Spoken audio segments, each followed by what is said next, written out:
Será que, sem perceber, você não está tentando definir como Jesus deve agir na sua vida e, justamente por isso, não está conseguindo enxergar quando ele está agindo? Muitas vezes, nós olhamos para uma situação difícil, traçamos um plano, organizamos uma solução que parece lógica, possível, até espiritual.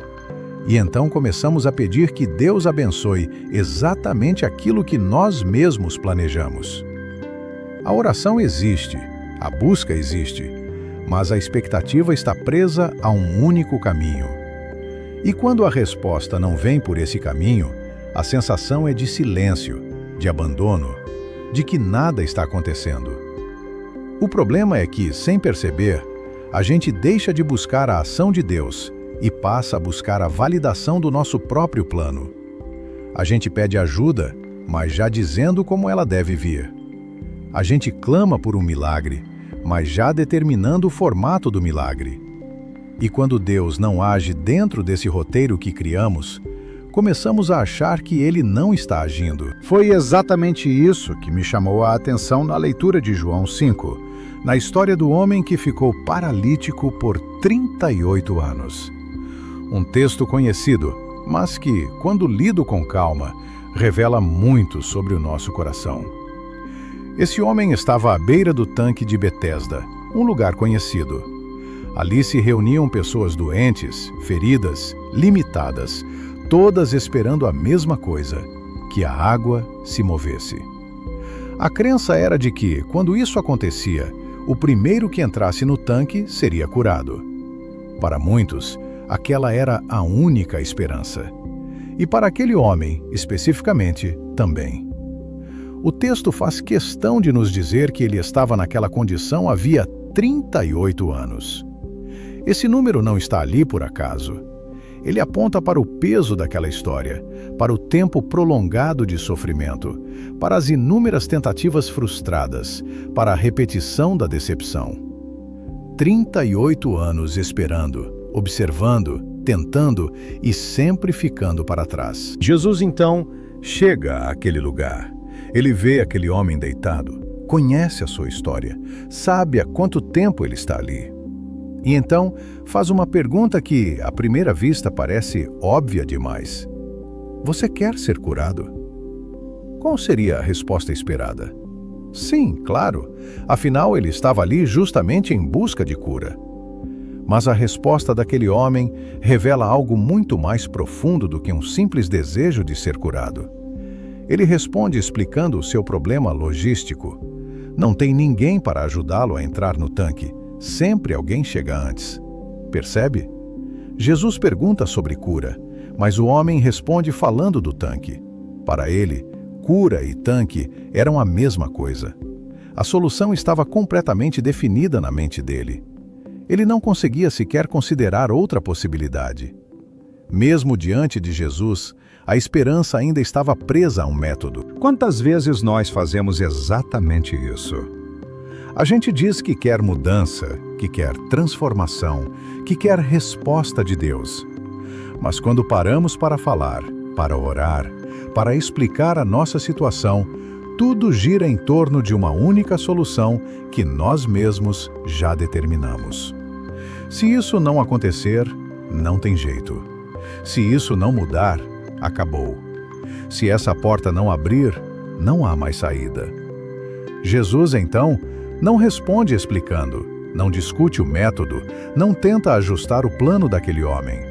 Ele simplesmente diz: levante-se, pegue a sua maca e ande. E imediatamente aquele homem foi curado. Não houve tanque, não houve água se movendo, não houve espera, não houve competição. Houve apenas a palavra de Jesus. Isso nos confronta profundamente, porque revela algo que muitas vezes não queremos admitir. Nem sempre Jesus age da maneira que esperamos. E mais do que isso, Ele não está comprometido com os nossos métodos, mas com a nossa transformação. Jesus poderia, se quisesse, ter parado tudo, aberto espaço, feito aquele homem entrar no tanque. Ele poderia ter validado o sistema que todos ali acreditavam ser o único caminho. mas ele escolheu agir de outra forma. Não porque aquele homem estivesse errado em desejar cura, mas porque a esperança dele estava colocada no lugar errado. E aqui existe um ponto muito importante. Quando nós definimos com tanta clareza como Deus deve agir, sem perceber, deixamos de confiar em Deus e passamos a confiar no método. A esperança sai de Cristo e se fixa na circunstância, na estratégia, na solução específica. Isso explica por que tantas vezes nos frustramos. Porque quando o tanque não funciona, quando a água não se move, quando a porta não abre, quando a pessoa não muda, quando o cenário não se ajusta, a nossa fé desmorona. Não porque Deus falhou, mas porque a nossa esperança estava depositada no lugar errado. O homem dizia, em outras palavras, eu até quero ser curado, mas não tem como. O sistema não funciona para mim. Eu não consigo chegar a tempo. Sempre tem alguém na frente. Quantas vezes nós não dizemos algo parecido? Eu até creio, mas... Eu até oro, mas... Eu até confio, mas... E esse mas geralmente aponta para o nosso plano frustrado. Jesus, então, quebra completamente essa lógica. Ele não pergunta se o homem consegue entrar no tanque. Ele não pergunta se alguém pode ajudá-lo. Ele pergunta se ele quer ser curado. Porque a cura não dependia do tanque, dependia do poder de Cristo. Essa passagem não enfatiza tanto a fé do homem quanto o poder de Jesus. Diferente de outras curas, aqui o foco está na autoridade de Cristo de mudar uma realidade antiga, longa, desgastante, de maneira imediata. 38 anos não foram obstáculo. O tempo não limitou o agir de Deus. Isso precisa nos lembrar de algo muito importante. Não importa há quanto tempo uma situação existe na sua vida, o tempo não enfraquece o poder de Jesus. Aquilo que para nós parece antigo demais, crônico demais, complicado demais, para Ele continua sendo possível. Mas existe um detalhe que muitas vezes ignoramos. Quando Jesus age fora do nosso roteiro, isso pode gerar desconforto não só em nós, mas também nos outros. A cura aconteceu num sábado, e isso trouxe consequências.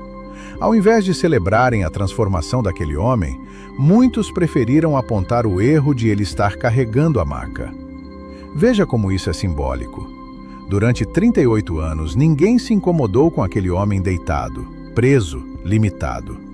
Mas no dia em que ele se levanta, começa a andar e carrega a evidência da sua antiga prisão, surgem as críticas. Isso nos ensina que nem todos vão reconhecer o agir de Deus na nossa vida. Alguns vão preferir discutir detalhes, regras, formatos, do que celebrar a transformação. Alguns vão se incomodar mais com a maca do que com o milagre. E aqui precisamos ter maturidade espiritual. Nós ouvimos conselhos, ponderamos, mas não vivemos reféns da aprovação das pessoas. Se foi Cristo quem mandou levantar e andar, se foi Ele quem orientou, então obedecer a Ele sempre será mais importante do que agradar expectativas humanas. No fim, essa história nos chama a uma revisão profunda. Onde está a nossa esperança? Em Cristo ou no tanque? No poder de Deus ou na forma como achamos que Ele deve agir? No Senhor ou no nosso plano?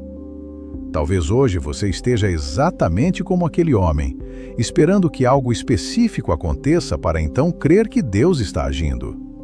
E Jesus esteja diante de você dizendo, levante-se, confie, caminhe. Talvez o convite de hoje seja soltar o método e confiar no Senhor. Parar de dizer como Ele deve agir e começar a descansar em quem Ele é. Os nossos planos são limitados. As nossas soluções são imperfeitas, mas o agir de Deus é perfeito, mesmo quando foge do que imaginamos. E existe descanso nisso. Descanso em saber que Ele vê, Ele sabe, Ele age, e Ele faz melhor do que nós faríamos. Que a gente aprenda, dia após dia, a viver não tentando definir como Jesus deve agir, mas atentos ao que Ele já está fazendo. Confiando não no tanque, não na água, não no método, mas naquele que tem poder para dizer: levante-se, pegue a sua maca e ande.